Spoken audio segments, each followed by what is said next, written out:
नमस्कार विद्यार्थियों। आज हम बीकॉम पार्ट सेकंड में इनकम टैक्स के अंतर्गत जो इनकम फ्रॉम सैलरी हेड है उसमें विशिष्ट कर्मचारियों के लिए कर योग्य सुविधाओं का मूल्यांकन, valuation of facilities taxable to specified employees के बारे में पढ़ेंगे। तो विशिष्ट कर्मचारियों के लिए कर योग्य सुविधाओं का मूल्यांकन, इसमें पहला पॉइंट है, देखिए आप, कर्मचारी के बच्चों के लिए शिक्षा सुविधा। इसमें पहला पॉइंट है नियोक्ता द्वारा संचालित या प्रबंधित शिक्षण संस्थान में सुविधा। अगर कर्मचारी ऐसे शिक्षण संस्थान में अपने बच्चों को पढ़ाता है जो नियोक्ता द्वारा संचालित है अथवा शिक्षण संस्थान में जो नियोक्ता द्वारा प्रबंधित है, तो इस सुविधा का मूल्य ऐसे शिक्षण संस्थान में शिक्षा ग्रहण करने पर जो लागत आती के बराबर होगी। यानी इस शिक्षण संस्थान के अलावा अगर वह किसी दूसरे शिक्षण संस्थान में पढ़ाता तो उसकी जो कॉस्ट आती उसके बराबर सुविधा का मूल्य माना जाएगा। यदि कोई राशि कर्मचारी से वसूल की गई है तो उस राशि को इस सुविधा के मूल्य में से कम करके हम बाकी शेष सुविधा का मूल्य हो जाएगा। इसमें एक चीज़ हमें ध्यान रखनी है कि अगर 1000 रुपये पर मंथ से ज़्यादा अगर प्रत्येक बच्चे का खर्चा नहीं है तो वह सुविधा का मूल्य कर मुक्त होगा। सेकंड है अन्य शिक्षण संस्थान में सुविधा। उक्त आय के अतिरिक्त अन्य सभी परिस्थितियों में कर्मचारी के परिवार के सदस्यों को दी गई शिक्षा सुविधा का मूल्य वह राशि होगी जिसे नियोक्ता ने इस संबंध में वहन किया है। यानी इसके अलावा कोई दूसरी कोई संस्थान है, वहाँ बच्चे पढ़ रहे हैं और नियोक्ता उसमें सुविधा के मूल्य को वहन कर रहा है, तो ऐसी सुविधा का मूल्य टैक्सेबल होगा, जो कितना होगा, जितनी राशि नियोक्ता ने वहन की है। और यह सुविधा सभी कर्मचारियों के लिए कर योग्य होती है। अगर कोई नियोक्ता ने छात्रवृत्ति प्रदान की है तो वह टैक्स फ्री होगी। सेकंड हमारा है बिजली, पानी एवं गैस सुविधा, facility of light, water and gas. अगर नियोक्ता ने कर्मचारी के नाम से आए हुए बिल, पानी, बिजली और गैस के बिलों का भुगतान किया है तो सभी कर्मचारियों के लिए कर योग्य होगा।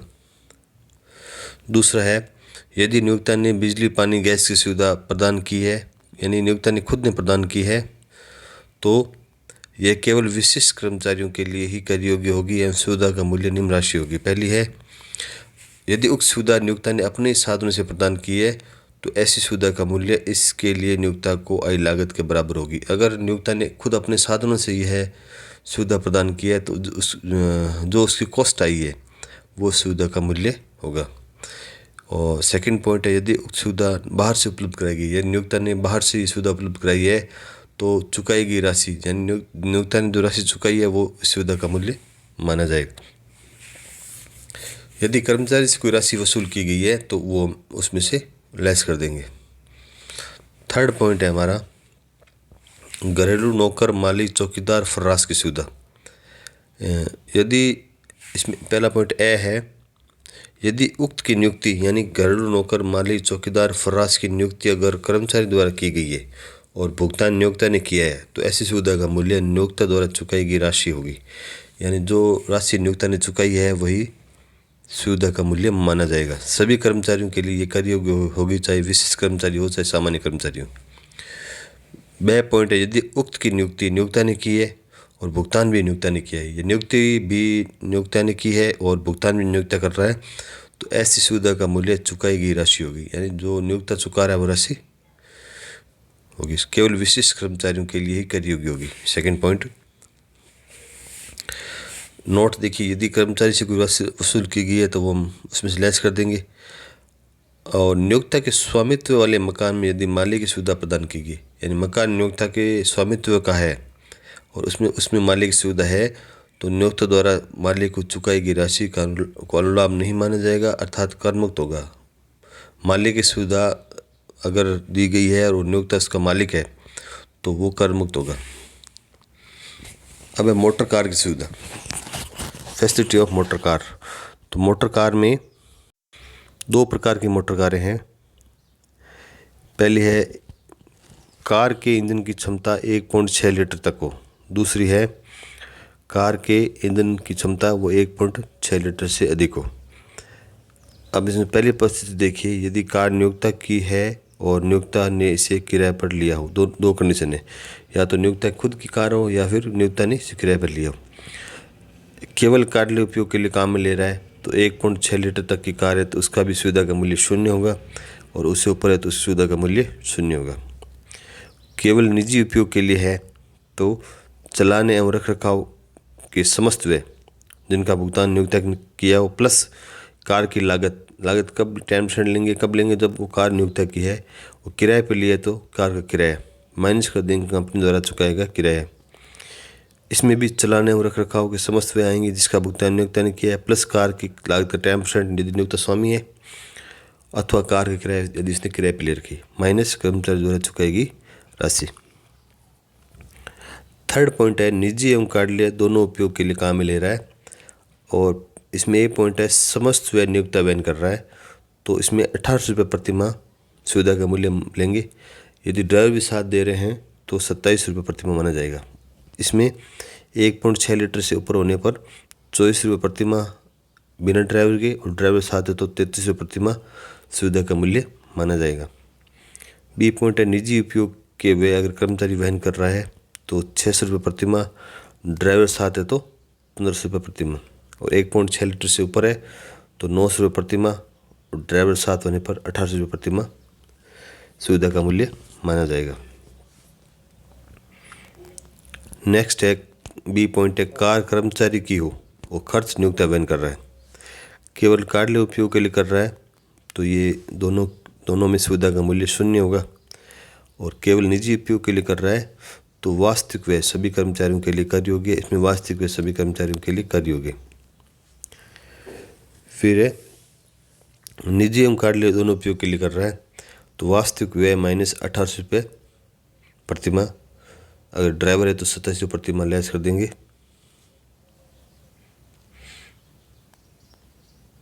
और वास्तविक व्यय माइनस 24 रुपये प्रति माह, 33 रुपये प्रति माह ड्राइवर होने पर।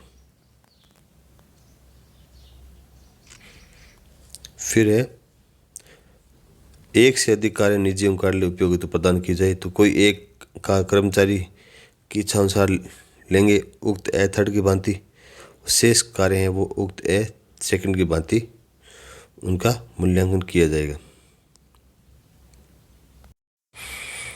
1.6 लीटर कार जो है वो 16 हॉर्स पावर या 16 सीसी के बराबर होती है। अब नेक्स्ट है कार की सुविधा के मूल्यांकन हेतु अन्य महत्वपूर्ण प्रावधान है। यदि कर्मचारी नियोक्ता की एक से अधिक कार का उपयोग कर रहा है तो किसी एक का मूल्यांकन हम करेंगे ए सेकंड के अनुसार कार्यालय व्यक्तिगत उपयोग दोनों के लिए, और शेष कारों का मूल्यांकन करेंगे ए सेकंड के अनुसार केवल व्यक्तिगत उपयोग हेतु। इस प्रकार विकल्प के रूप में एक एक कार का मूल्यांकन ए थर्ड बिंदु के अनुसार व शेष कारों का ए सेकंड अनुसार किया जाएगा। बारी बारी से सभी कारों को ए सेकंड और ए थर्ड के अनुसार करके देखेंगे, और जिस भी विकल्प में कारों का मूल्यांकन सबसे कम होगा उसी का चयन किया जाएगा। अब महीने से आसे यानी महीने कितने लेंगे, मोटर कार सुविधा का मूल्य पूरे माह के लिए किया जाएगा, माह के अंश को छोड़ देंगे। मान लीजिए मोटर कार का उपयोग इसने 5 माह और 8 दिन किया है तो ऊपर के हम 8 दिन को छोड़ देंगे, पूरे महीने यानी 5 महीने ही करेंगे। रियायती दर पर कार की सुविधा निःशुल्क सुविधा की तरह कार का मूल्य निकालेंगे और इसमें कर्मचारी से वसूल की राशि लेस कर देंगे। यदि कार का मूल्यांकन उपरोक्त थर्ड के अनुसार किया गया है तो उसमें कोई राशि शेष नहीं घटाएंगे हम। और कुछ परिस्थितियों में कार की सुविधा का मूल्य जो है 0 होता है, जिसमें पहली कंडीशन है यदि सरकार द्वारा उच्च न्यायालय उच्चतम न्यायालय के न्यायाधीशों को कार की सुविधा प्रदान की गई है तो उसके सुविधा का मूल्य हम 0 मानेंगे। कर्मचारी को कार्यालय से लाने और ले जाने की काम ली जा रही है कार तो उसका भी उपयोग यदि कर्मचारी विशिष्ट कर्मचारी नहीं है तो भी 0 होगा। अब 5वां पॉइंट है परिवहन कार्य में संलग्न नियोक्ता द्वारा यात्रा सुविधा मूल्यांकन। अगर परिवहन कार्य में संलग्न नियोक्ता है और वो अपने कर्मचारियों को यात्रा सुविधा दे रहा है तो उसका मूल्यांकन हम करेंगे। कर्मचारी या उसके परिवार के सदस्यों को एक स्थान से दूसरे स्थान पर ले जाने अथवा माल ले जाने सुविधा प्रदान की गई है तो ऐसी सुविधा का मूल्य वह राशि होगी जो परिवहन संस्था सामान्य व्यक्ति से वसूल करती है। यानी दूसरे व्यक्ति से जितना वसूल करेगी वही सुविधा का मूल्य माना जाएगा। यदि कर्मचारी से कोई राशि वसूल की गई है उसको हम उसमें से घटा देंगे। यदि ऐसी सुविधा सेवा मुक्त कर्मचारी को अथवा कर्मचारी की मृत्यु के पश्चात उनके परिवार सदस्यों को दी गई है तो ऐसी सुविधा का मूल्य शून्य माना जाएगा। और रेलवे व एयरवे के कर्मचारियों को प्रदान की गई सुविधा कर मुक्त होगी। फिर 6th पॉइंट हमारा है चिकित्सा सुविधा, मेडिकल फैसिलिटी। नियोक्ता द्वारा कर्मचारी को या उसके परिवार के सदस्यों को चिकित्सा सुविधा या कर्मचारी को द्वारा किए गए चिकित्सा व्ययों का पुनर्मन किया गया तो ऐसी सुविधा निम्न परिस्थितियों में कर मुक्त होगी।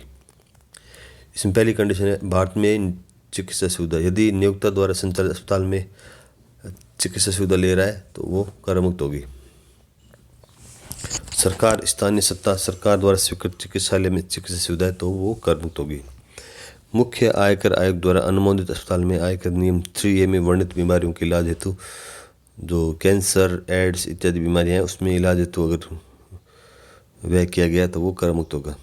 सरकारी कर्मचारियों के इलाज के लिए सरकार द्वारा मान्यता प्राप्त कोई भी निजी अस्पताल है वो सुविधा का मूल्य कर मुक्त होगा। केंद्र सरकार से अनुमोदित योजना अथवा बीमा विमानन विकास प्राधिकरण की स्वास्थ्य बीमा प्रीमियम का नियुक्त भुगतान किया गया है तो वो सुविधा का मूल्य शून्य माना जाएगा। 2 पॉइंट भारत के बाहर चिकित्सा सुविधा। नियोक्ता द्वारा कर्मचारी अथवा उसके परिवार के सदस्यों के लिए भारत के बाहर यानी विदेश में चिकित्सा सुविधा उपलब्ध कराने पर निम्न राशियाँ कर मुक्त होगी। पहला पॉइंट है इसमें चिकित्सा पर वास्तविक व्यय, जितना भी व्यय हुआ वो वास्तविक ले लेंगे। ये राशि जो है भारतीय रिजर्व बैंक द्वारा स्वीकृत विदेशी मुद्रा से अधिक नहीं होगी। सेकंड पॉइंट है विदेश में रोगी के वे एक अन्य व्यक्ति यानी रोगी और परिचारक के रहने के व्यय, किंतु यह भी राशि भारतीय रिजर्व बैंक द्वारा स्वीकृत विदेशी मुद्रा से अधिक नहीं होगी। थर्ड पॉइंट है रोगी एवं परिचारक के विदेश जाने पर हुआ यात्रा व्यय, किंतु यह राशि तभी कर मुक्त होगी जबकि कर्मचारी के सकल कुल आय। विदेश जाने पर जितना व्यय हुआ है यह कब फ्री होगी, जब सकल कुल आय कर्मचारी को 2 लाख रुपये से अधिक नहीं हो। नोट, नियोक्ता द्वारा कर्मचारी को प्रदान किया गया चिकित्सा भत्ता पूर्णतः कर योग्य होगा।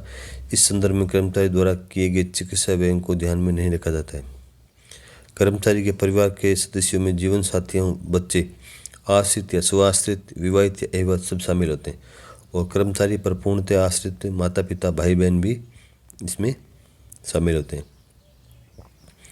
लास्ट पॉइंट हमारा है अवकाश यात्रा रियायत या सहायता। यदि किसी कर्मचारी उसके परिवार को भारत में किसी भी स्थान पर प्राप्त रियायत या सहायता की राशि निम्न में से न्यूनतम सीमा तक प्राप्त राशि कर मुक्त होगी। पहला पॉइंट है इसमें नियोक्ता से प्राप्त वास्तविक राशि।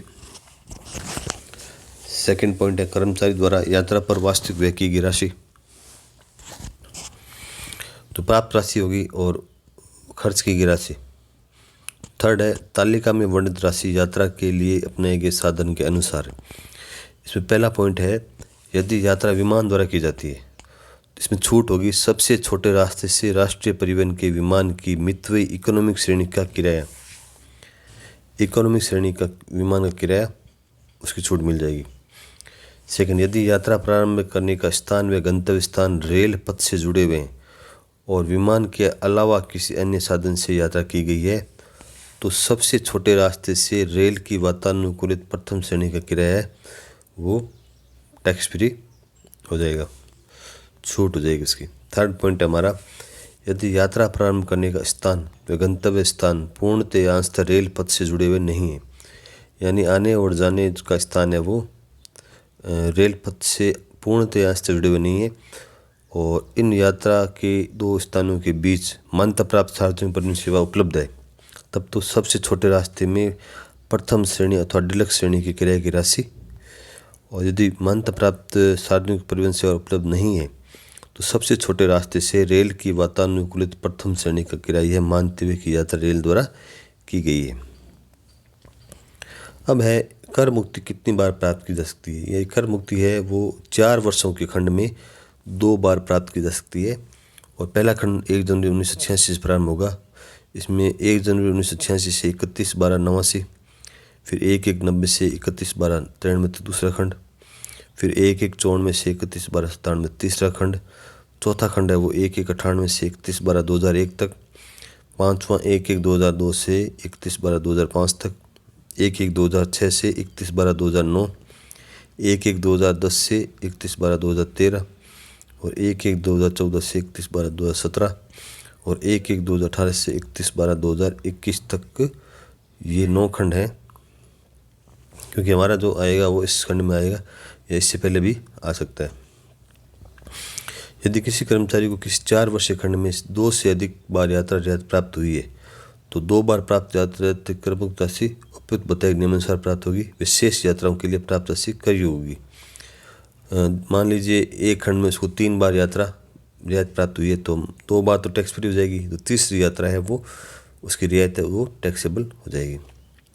इसमें एक पॉइंट और देखिए, यदि किसी कर्मचारी ने किसी 4 वर्षीय खंड में यात्रा रियायत की छूट का लाभ एक बार भी नहीं लिया या केवल एक बार ही उठाया तो अगले 4 वर्षीय खंड के पहले कैलेंडर वर्ष में प्राप्त की गई यात्रा रियायत की छूट पिछले 4 वर्षीय खंड की मानी जाएगी। मान लीजिए ये लास्ट वाला खंड है 31/12/17 तक, इन्होंने केवल एक बार ही लिए यात्रा रियायत, तो जो 1/1/2018 तो इसका कैलेंडर वर्ष यानी 1/1/18 से 31/12/18 इसमें कोई यात्रा करता है दूसरे अगले खंड में, तो ये यात्रा इस खंड की मान करके इसको 3 बार छूट दी जा सकती है। 2 बार इसके लिए लेंगे, फिर नेक्स्ट जो आगे इसमें 2 बार और यात्रा कर सकता है, तो इसमें 3 बार छूट मिल सकती है। परिवार में कर्मचारी का जीवन साथी आ जाएगा, बच्चे, माता पिता, भाई बहन अगर आश्रित है तो 1 अक्टूबर 1998 के पश्चात केवल 2 बच्चों के लिए कर मुक्ति। 1 अक्टूबर 1998 से पहले है जन्मे बच्चे हैं तो उनको छूट मिल जाएगी और उसके पश्चात केवल 2 बच्चों के लिए कर मुक्त होगी।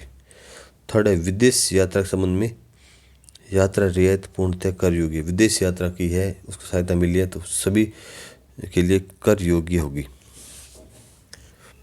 धन्यवाद।